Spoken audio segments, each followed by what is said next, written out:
Guys, welcome back to my YouTube channel. जैसा कि आपको थंबनेल से हो पा रहा होगा कि आज हम बात करेंगे हमारे स्मार्ट स्टडी और एग्ज़ाम स्ट्रेटजी के बारे में। और ये मोस्टली आपको मैं बता दे रहा हूँ कि ऑल यूनिवर्सिटीज़ जो MP, UP, Haryana and Rajasthan university के भी बच्चे हैं और मोस्ट ऑफ यूपी और एमपी यूनिवर्सिटी के लिए भी ये वीडियो आज की होने वाली है। सबसे पहले हम बात करें हमारे एग्ज़ाम स्ट्रेटजी के बारे में, तो बीएससी नर्सिंग फर्स्ट सेमेस्टर से लेकर बीएससी नर्सिंग 8 सेमेस्टर तक की एग्ज़ाम स्ट्रेटजी कैसे बनाते हैं, क्योंकि बच्चे पढ़ते तो बहुत हैं मगर वो पेपर में उस तरीके से परफॉर्म नहीं कर पाते जिस तरीके से उन्होंने अपनी मेहनत की है।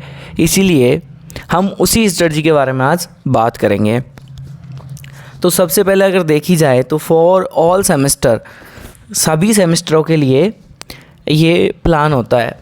अब हम बात करें 10 से 25 दिन, मतलब हमने जो ये प्लान हमने रेडी किया है वो प्लान रेडी किया है 10 to 25 डेज़ के अकॉर्डिंग। एंड डेली रूटीन के लिए अगर मैं बात करूं तो सबसे पहले मॉर्निंग की बात करते हैं। तो मॉर्निंग का जो टाइम है वो आता है concept theory plus learning theory, मतलब इसके अंदर कॉन्सेप्ट जो थ्योरी कॉन्सेप्ट है उनको हमें पढ़ना है और उन्हें लर्न करना है। अब हम बात करते हैं अगले हमारे पॉइंट के बारे में, जिसमें आता है आफ्टरनून प्लस इवनिंग, जिसके अंदर हम शॉर्ट नोट्स और जो हमारा होमवर्क शॉर्ट नोट्स का है उसके बारे में हमें इसमें बात करनी है।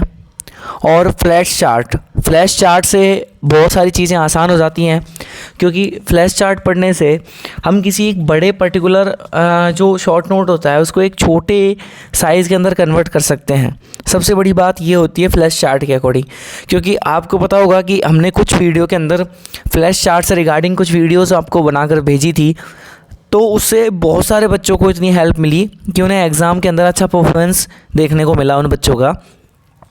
अब हम बात करते हैं हमारे अगले पॉइंट नाइट के बारे में, कि हम नाइट के अंदर क्या क्या चीज़ें हमारा स्टडी प्लान हम प्रिपेयर करें। तो नाइट के अंदर अगर हम देखें तो नाइट के अंदर हम डायग्राम्स देखें, क्योंकि हम जब सोते हैं तो हमें दिन भर की जो एक्टिविटी होती है उस दिन भर के कैरिकुलम को हमें हमारा ब्रेन रिमाइंड करवाता है नाइट के अंदर।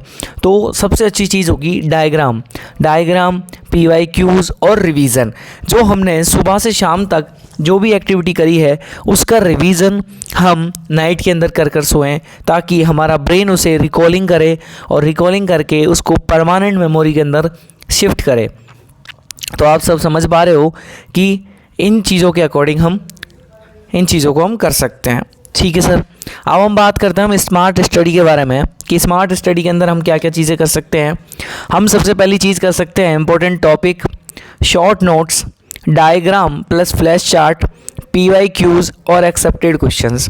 एक्सेप्टेड क्वेश्चंस के अंदर बहुत सारी चीज़ें ऐसी आती हैं कि जो कि एक्सेप्टेड क्वेश्चंस में हम हमारे अकॉर्डिंग कि हम 5 से 6 साल के पेपर, जो सॉल्व पेपर 5 से 6 साल के होते हैं, उनको हम एक पर्टिकुलर लाइनिंग करके हम उनसे क्वेश्चंस निकाल सकते हैं कि हम इन एक्सेप्टेड क्वेश्चंस को देख सकते हैं कि एक्सेप्टेड क्वेश्चन से भी बहुत बार चीज़ें पॉसिबिलिटी में हो जाती हैं।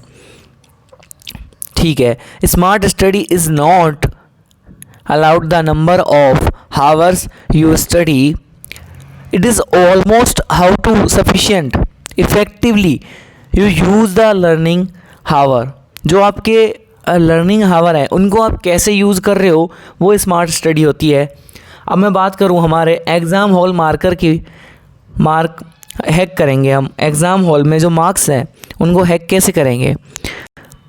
हेडिंग्स, जो हम सबसे पहले हेडिंग होती है उनको यूज़ करेंगे ब्लैक बॉल पेन से, और बाकी आरी शीट्स वगैरह को। ठीक है, और अंडर टाइम नॉलेज करेंगे। ठीक है, कीवर्ड्स अंडर टाइम नॉलेज है, कीवर्ड्स है, डायग्राम प्लस फ्लैश कार्ड्स है। उसके बाद avoid the paragraph and write point side and neat handwriting पर बहुत ज़्यादा ध्यान देंगे, और इसके तहत हम हमारी स्मार्ट स्टडी को कंटिन्यू करेंगे। अब जो आप स्क्रीन पर देख पा रहे हो वो है एग्ज़ाम शेड्यूल यूपी यूनिवर्सिटी का है, जो कि एक अटल बिहारी वाजपेयी यूनिवर्सिटी से है ये एग्ज़ाम शेड्यूल। मोस्ट ऑफ मैं आपको इसके अकॉर्डिंग बताना चाह रहा हूँ कि जो भी सेमेस्टर वाले बच्चे हैं वो अपनी प्रिपरेशन पूरी अच्छी तरीके से करें। बिकॉज ऑफ यू, आपके लिए ये स्मार्ट स्टडी स्किल बहुत ज़्यादा यूज़ होने वाली है, क्योंकि हर बच्चा अगर स्किल और स्मार्ट चीज़ें कर कर अपनी एग्ज़ाम की प्रिपरेशन करे तो आई एम डैम श्योर वो बच्चा अपनी एग्ज़ाम के अंदर बहुत अच्छा परफॉर्मेंस कर पाएगा, और उसके लिए ये सबसे बेनिफिशियल पॉइंट और पॉजिटिव पॉइंट होगा। आप बिल्कुल लोड मत लीजिएगा, क्योंकि कहते हैं कि आप अगर एक बार पढ़कर किसी भी चीज़ को पर्टिकुलर सबसे पहले आप पढ़िएगा, क्योंकि कहते हैं कि पढ़ने से चीज़ें समझ आती हैं। सबसे पहले आप उस चीज़ को पढ़िएगा, पढ़ने के बाद फिर आप उन चीज़ों को रिवीजन में लाइएगा, ताकि वो चीज़ें आपके एक कंटिन्यूटी प्रोसेस में आए, तो आप उसमें अच्छा परफॉर्मेंस कर पाएंगे। And all the best guys, और थैंक यू सो मच। मिलते हैं नेक्स्ट वीडियो में आपके लिए एक अच्छी वीडियो। वेलकम।